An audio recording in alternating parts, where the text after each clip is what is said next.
The caterpillar and Alice looked at each other for some time in silence. At last, the caterpillar took the hookah out of its mouth and addressed her in a languid, sleepy voice.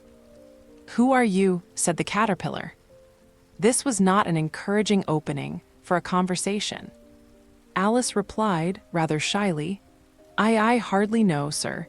Just at present, at least, I know who I was when I got up this morning, but I think I must have been changed several times since then." "What do you mean by that?" said the caterpillar sternly. "Explain yourself." "I can't explain myself, I'm afraid, sir," said Alice, "because I'm not myself, you see." "I don't see," said the caterpillar. "I'm afraid I can't put it more clearly," Alice replied very politely, "for I can't understand it myself to begin with, and being so many different sizes in a day is very confusing." "It isn't," said the caterpillar. "Well, perhaps you haven't found it so yet," said Alice, "but when you have to turn into a chrysalis you will some day, you know, and then after that into a butterfly, I should think you'll feel it a little queer. Won't you?" "Not a bit," said the caterpillar. "Well, perhaps your feelings may be different," said Alice. "All I know is, it would feel very queer to me." "You," said the caterpillar contemptuously. "Who are you?" which brought them back again to the beginning of the conversation. Alice felt a little irritated at the caterpillar's making such very short remarks, and she drew herself up and said, very gravely, "I think you ought to tell me who you are first."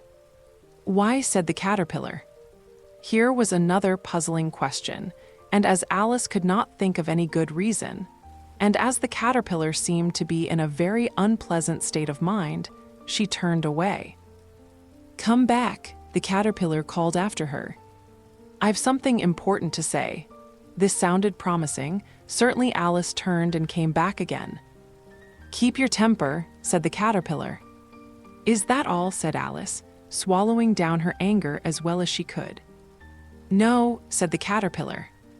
Alice thought she might as well wait, as she had nothing else to do, and perhaps after all it might tell her something worth hearing.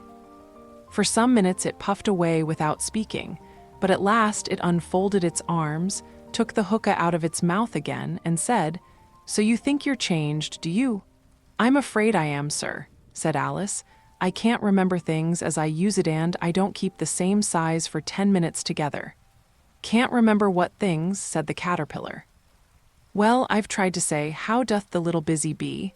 but it all came different." Alice replied in a very melancholy voice. "Repeat, 'You are old, Father William,'" said the caterpillar.